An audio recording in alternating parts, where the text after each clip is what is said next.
Hi, everyone, and welcome back to the Aesthetic and Wellness Edge. I'm your host, Bethany Gifford, and after more than a decade in aesthetics and wellness industry, I now partner with leaders who are transforming how we think about health, beauty, and performance.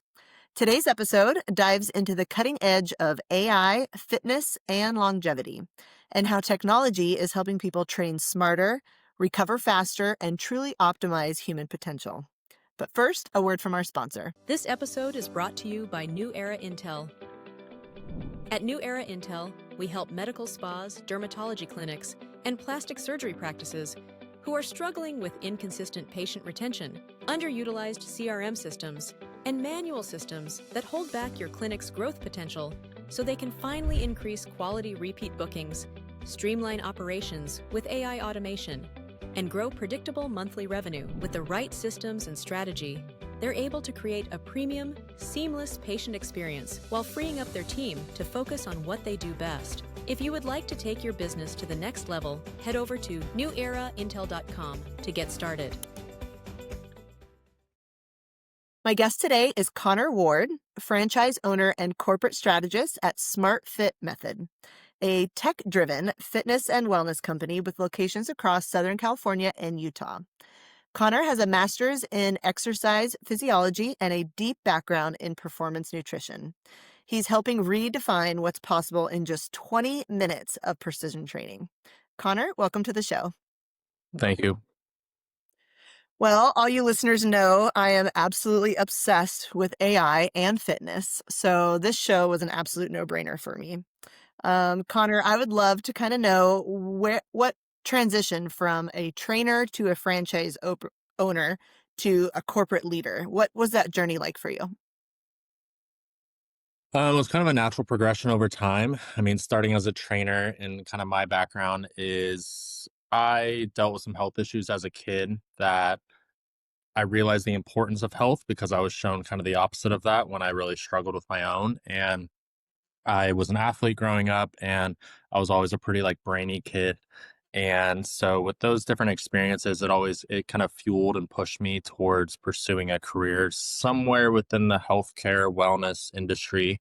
And I was originally on kind of like a med school route or a physician assistant or physical therapy or something along those lines, because those are like your kind of traditional pathways that you take when you're trying to figure out the direction you're taking. And ultimately realized and figured out that med school wasn't really the direction I wanted to take. I didn't want to be in school realistically for 8 to 12 years just to then do a very similar path for a very long time. Essentially, I wanted some more variety within my path and my career and all that sort of stuff. So I got my undergraduate degree in kinesiology. So it was actually applied health science. So I took every science that you can think of within like kind of the undergrad structure, and then got into a really awesome program for exercise physiology, had an amazing kind of experience and curriculum there, awesome education, awesome facilities, all that sort of stuff. And similar to most people who are pursuing kinesiology, I was like, oh, I want to work with professional athletes. Like I want to work with the best of the best, so on and so forth.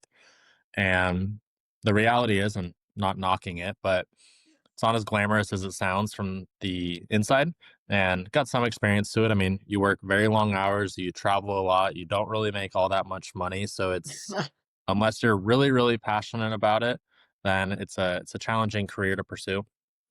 And so I was I finished grad school in November of 2019. So just a few months before COVID kicked off, I No, started my own training business and all that sort of stuff. And it was kind of potentially one of the worst times to ever have started a business. I bet. And so kind of took the wind out of my sails a little bit, kind of took a step back, and the world was shut down. And so I just kind of reevaluated for a little while. I was living with my parents at the time, and then got into coaching and training and all that sort of stuff, and kind of built up my experience a bit.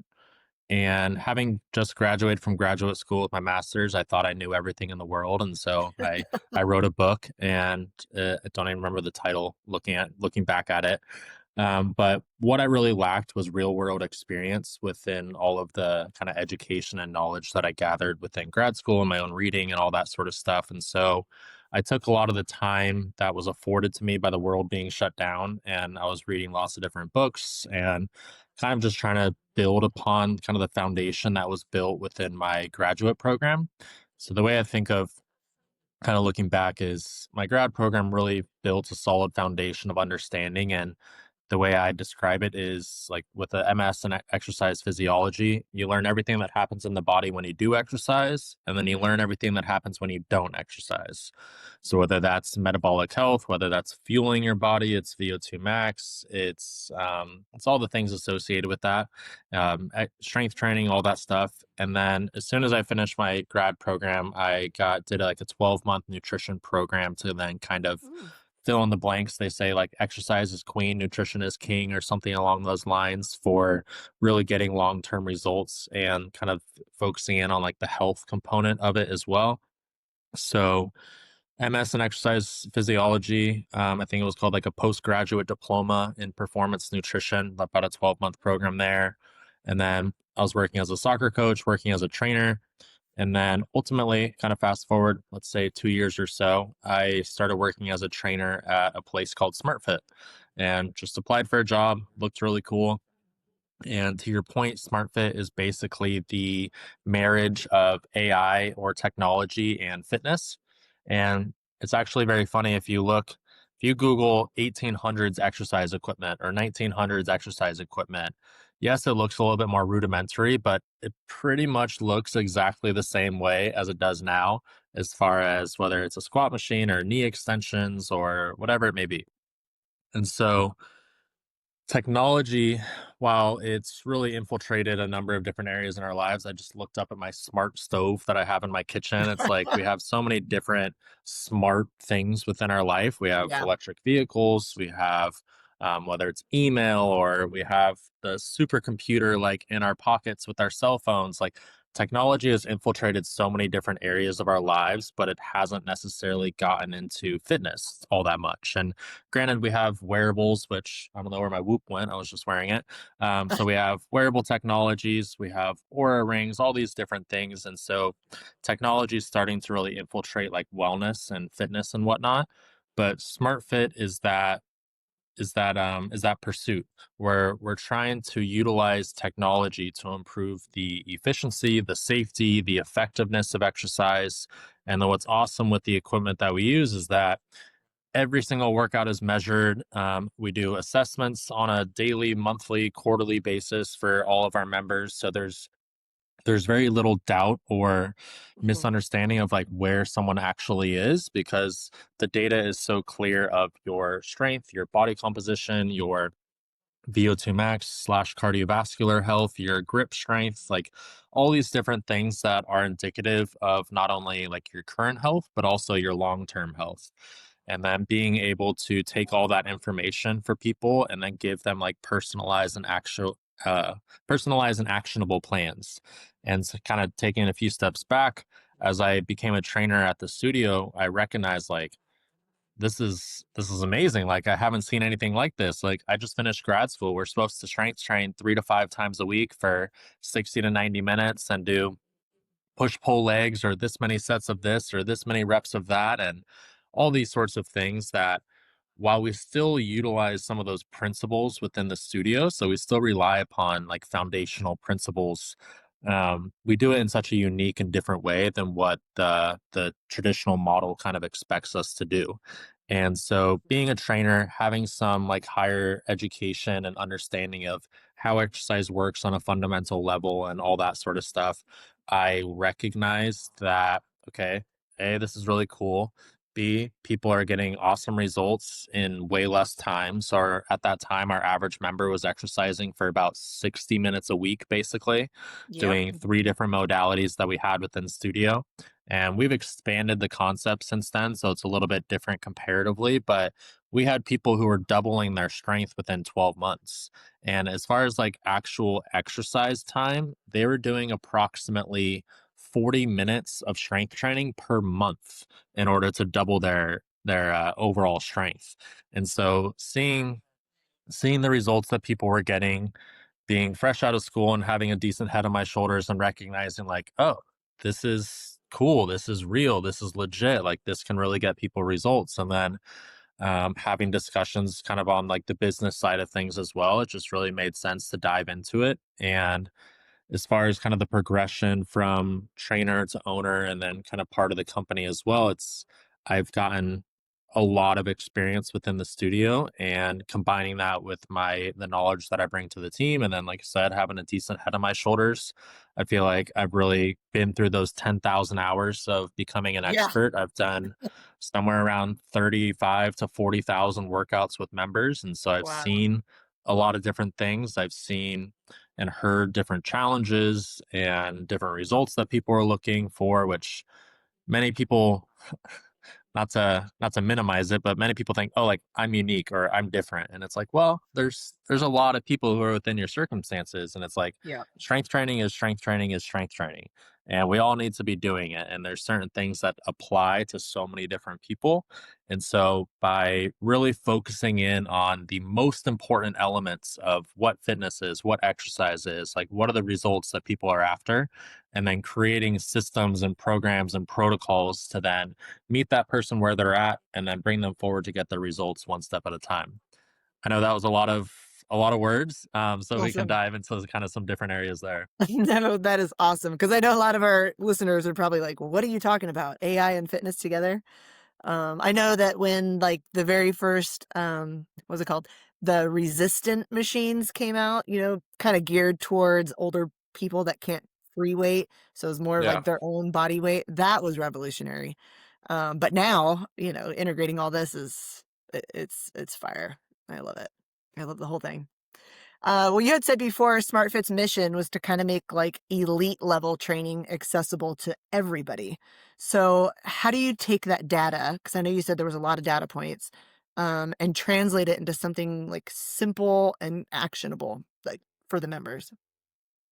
We've recently developed something called a SmartFit score. So it takes into consideration your full body strength, which is measured through our ARX machine. That's referred to as adaptive resistance exercise, which I can get into that. But essentially, down to the pound, it shows exactly how strong you are in both phases of the muscle contraction. So that's concentric and eccentric. And then also what your total endurance is. So how much work you're able to perform over a set amount of time. So we take our strength data, and then we do VO2 max testing. So basically a measurement of like the size of your body's engine, so to speak. So how much blood can you pump from your heart to your muscles? How strong are your muscles to produce like power against we use an exercise bike. So how much wattage, how much power can your legs produce? How much air can you breathe into your lungs and then help like deliver that oxygen to your muscles? And so that's like kind of a general overview of VO2 max. And then we do grip strength. So basically like how much can you squeeze your grip? We do blood pressure and resting heart rate. And then we also do body composition.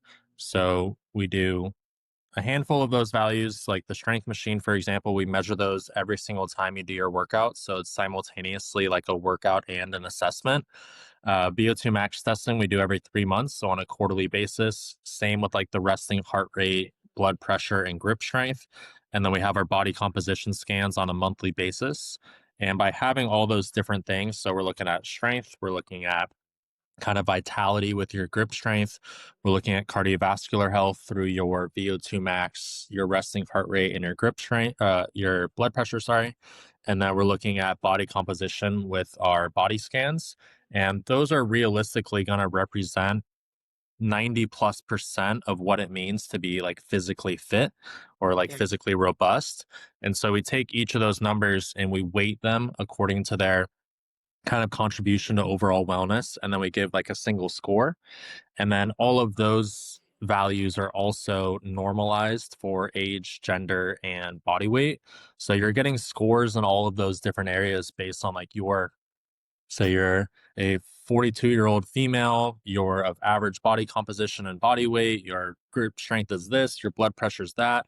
You're getting a score based off like your values. So not only do you get a comprehensive score showing you what your SmartFit score is on like a holistic level, but you also then get scores in all of those different areas. So we can see, okay, your SmartFit score is 75. Your strength score is 80, your resting heart rate score is 20. Your VO2 max score is 35. And obviously just making it up, but Yeah. We can see like your strength scores are really good, like you're strong, like we want to maintain that. But hey, your cardiovascular scores like could really use some work. So let's put some extra programming into that area of your routine and your schedule, and then we'll reassess in 3 months to then be able to see how those numbers are changing and then make the necessary improvements or adjustments. It's like you see me, Connor. You literally called me out. I'm like, "Yes, my cardio." Good luck. It's a common theme.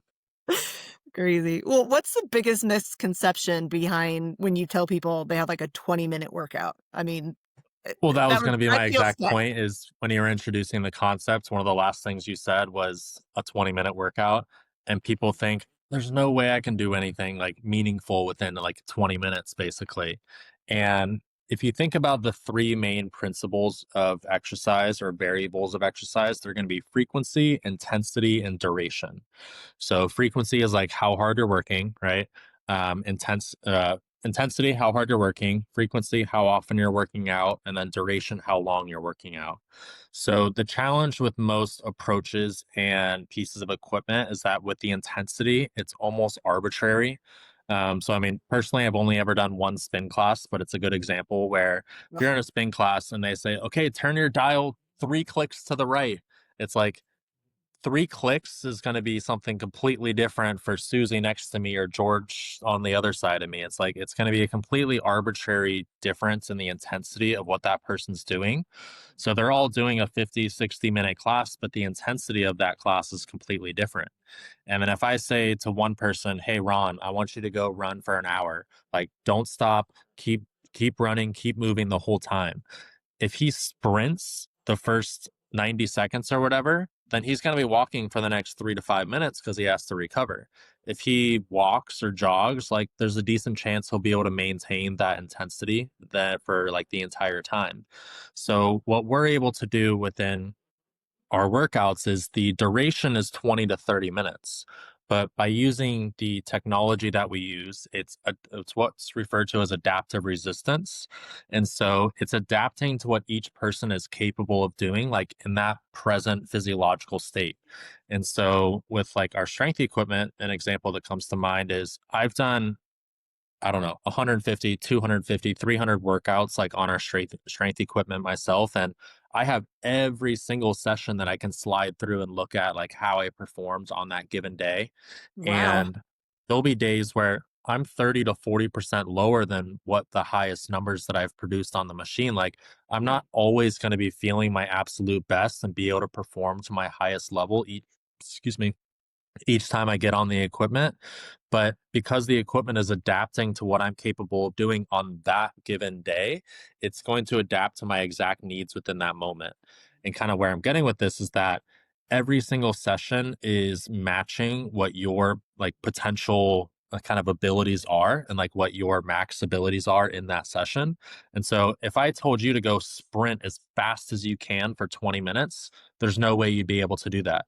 But if I told you, hey, you need to run at 12.2 miles an hour for the next 20 minutes, and that's going to be like your exact capacity and capabilities, to be like, okay, that sounds hard, but like I'm going to be able to do that. And Doable. so by modulating and adapting the intensity of the workouts to each individual based on what they're capable of achieving, then 20 minutes is kind of like that perfect dose of kind of providing that exercise stimulus. And it's a funny recurring joke within the studio where people will finish with the strength workouts. They're like, "Is that it?" I'm like, "Do you want more?" They're like, "No," because like it's this weird kind of thing going on in your head where like, wait, I only just did that for 20 minutes, but I'm freaking exhausted. Like my my arms are like hanging, they're a little shaky, like my I'm walking a little funny because the leg press was so hard. It's like we're meeting people exactly where they're at with their abilities and their capabilities, and we're properly fatiguing them within that 20-minute session. But then the thing with exercise and getting results over time, your body's constantly in a state of kind of building up and breaking down, building up, breaking down. So catabolic and anabolic. So anabolic steroids, so like building the body up, and then catabolic is breaking it back down. So we want to spend less time breaking the body down, which is what exercise is. People think like, oh, more exercise, more results. But if Yeah. you're constantly breaking the muscles down, causing those micro tears within the muscle fibers, stressing your heart out, like that's going to lead to negative effects over the long term because you're constantly over stressing the body and not allowing it to have enough time of recovery in between those like stimulus sessions. So we're doing anywhere from, let's say, 2 to 5, maybe 6 or 7 sessions a week on like a consistent basis. But if you're doing 2 sessions a week, then the intensity can be a little bit higher because you have more recovery. If we're doing 7 sessions or 5 or 6 or whatever, um, we might be able to do 2 to 3, 2 to 4 of those sessions at a higher intensity, but we definitely need to do an additional 2 or 3 of those at a lower intensity because your body needs to properly recover from the stimulus. So we do 3 main pieces of equipment in most of our studios. Some of our newer studios have additional equipment, but our strength training, our VASPER training, which is our cold hit, and then we have a like what I call an AI spin bike. So when it comes to the AI spin bike and modulating our intensity, that's where we can really like bring things down of like, okay, I'm going to take it easy today. I'm going to do a zone 2 ride. I'm going to get the oxygen, the LiVO2 system into my system. I'm going to help my recovery and whatever it may be. But yeah, to kind of answer the question, it's like people assume they can't get anything meaningful done in 20 minutes. I literally had a guy laugh out loud a few months ago at me. I was like, yeah, he walked in for something else. He wanted like a supplement or something. And I was like, yeah, we do 20-minute workouts. He literally laughed out loud. And then I was like, hey, let's get on the machine. Like, come try it. I was like, do you have You're any like, "No, injuries? He's trust like, me." no, I'm good. And I'm like, okay, well then let's go for it. And he was early 40s, something like that, pretty fit dude, worked out in other places. And he was like, okay, I'm sorry I laughed. Like, I take it back. Like, this is really hard. And so, yeah, the biggest misconception is you can't get anything done in 20 minutes. But as my lengthy explanation explained, I think I explained why you can get it done in 20 minutes. That's awesome. I would do anything to be able to work out for 20 minutes because, I mean, like most of us business owners, we just don't have time. I don't have time. I do not have time to work out in the gym 2 hours a day like I used to. So I absolutely love that. And y'all need to come to Nashville for sure. Working on Uh, it.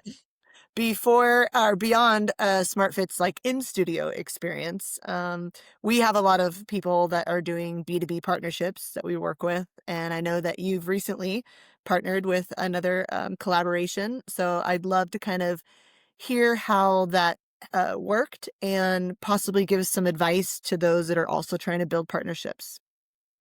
Yeah, I mean, as I think I shared in another conversation we were having, is you can do anything you want, but you can't do it all at once. So if I have a studio and let's say it's 1,500 square feet, I'm not going to be doing acupuncture and chiropractics and physical therapy and sports performance training and cardio testing and all the stuff. It's like there's there's so many different modalities under the sun, and no one's ever going to be able to do everything themselves. But unfortunately, what I've kind of learned, and maybe this is my own biased perception of it, but it seems like people very much have like a scarcity mindset associated with like referring clients out because they're like, oh, if I refer them somewhere else, like maybe they'll leave me and go to that person or whatever it may be.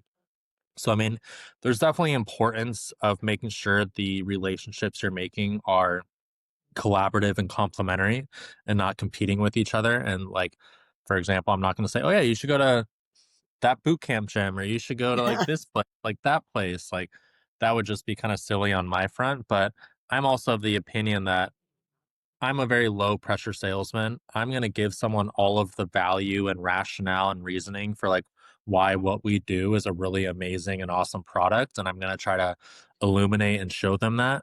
But if they ultimately choose, like, you know what, this just isn't for me, then that's fine. Like, everyone's going to have the flavor that they prefer essentially. But when it comes to partnerships, it's making sure they're complementary and collaborative, where you guys aren't necessarily competing with each other, so you can both hold faith that it's like a really good relationship and that you're not gonna lose business. And within the company of the opinion that if we can provide as much value as we humanly can within like our offerings, and people feel that the value they're getting from their membership exceeds what they're financially compensating us for, then that makes for a very positive relationship. And so keeping that in mind with our members, with our business partners, like all that sort of stuff is kind of how I evaluate those types of partnerships. And there's been multiple times where I've had conversations with people, and maybe the first or second conversation sounds good, but then at a certain point, people kind of show you who they are, and things just don't always align. So I think kind of having patience with creating those relationships and making sure they're in line with what your expectations are, and then knowing what your expectations are. Like, are you are you trying to refer to get more clients? Are you trying to improve the experience that your clients do have? Are you trying to bring in supplement products into your studio? I mean, we have 10, 15 supplements like within our studios. And Mhm. the way I view that specifically is, how is this going to bring value to someone? Oh, you only get 25 grams of protein per day. Okay, we need to get you some protein shakes. Or, oh, you only have 1 glass of water per day. It's like, okay, we need to get you some electrolytes for your water because you need to be hydrated. So everything comes back to like providing value. And if your relationships can provide value to the people you service, so for us, it's our members, then that's what I think should be at the foundation of creating partnerships. Absolutely. Yeah, we work hand in hand with aesthetic practices as well as wellness.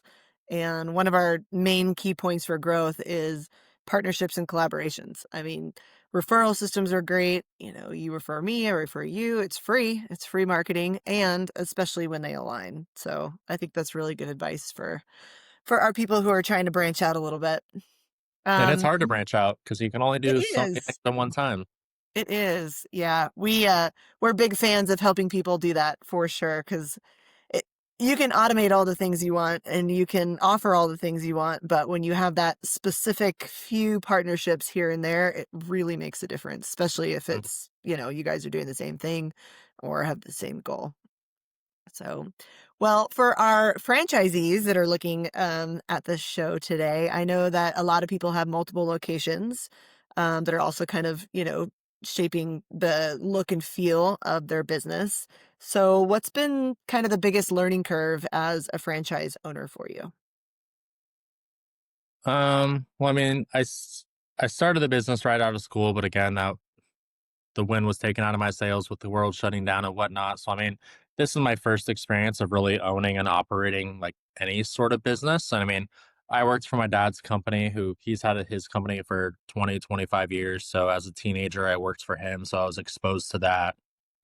I was a soccer coach, a soccer referee. So, for me, it's just like learning how to run a business, really. And thankfully, the owner and co-founder of SmartFit Method, he was kind of a serial entrepreneur, so has tons and tons of experience. But the phrase I often come back to for us as a company is that we're a disruptive product in a saturated industry. And so, I Mm. mean, California specifically has, like, I could throw a rock and hit a fitness studio. So I mean, Yes. they're on every other block basically, and they're all kind of slightly different variations of what the other is. I mean, not to pick on spin studios, but I can't even name how many different spin studio combinations there are, or businesses. Or you think about boot camps, or you think about and I don't want to name any names, but it's like there's so many different concepts that are so like just different variations of each other.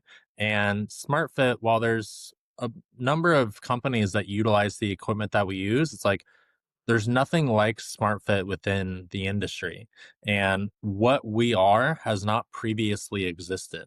And Yeah. so we're the biggest challenge from 2 years ago, 3 years ago to today is communicating what we are and like why we are, in my opinion, better than like what the other offerings are out there.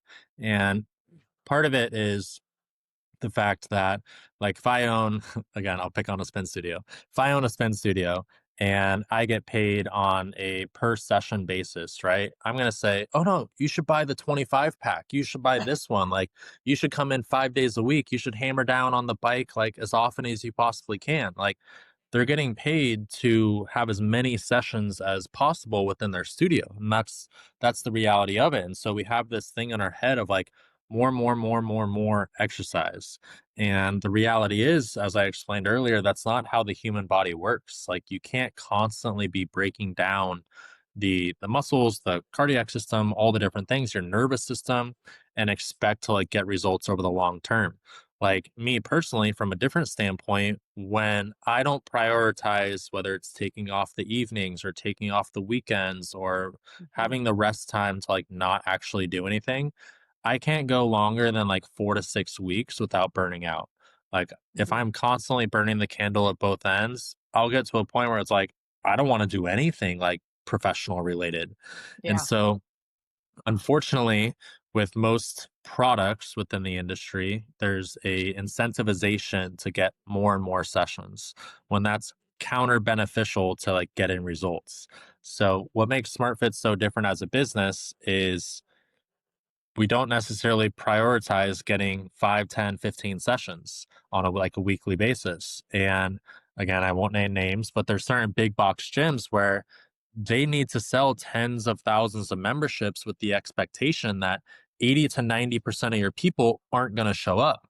But it's a $10 membership, so they're like, whatever, we're making $100,000 a month off of only 10% of our members actually showing up.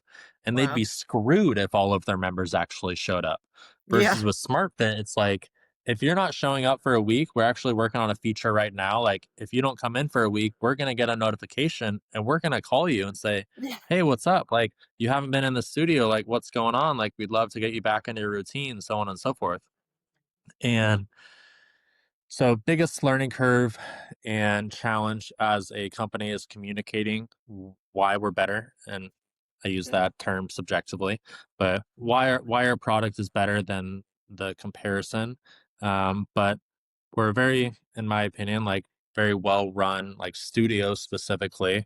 Like people who get it and people who buy into the studio, they're like, why the heck would I go anywhere else? Like nothing else is going to be able to compare what it is that our studio is able to offer because I try to instill in like all the studios and all of the team members with us. We're all about contributing value. And if you're valuable, then people really appreciate that. Absolutely. Well, you guys are not only unique, but obviously your reviews speak for themselves, and people keep coming back. And because of the unique experience, it's I think getting we've out had like there. out of the hundreds of reviews we've had on Google, like 4 of them are not a 5-star review. Yeah, Like I noticed. our average reviews online is 5 stars.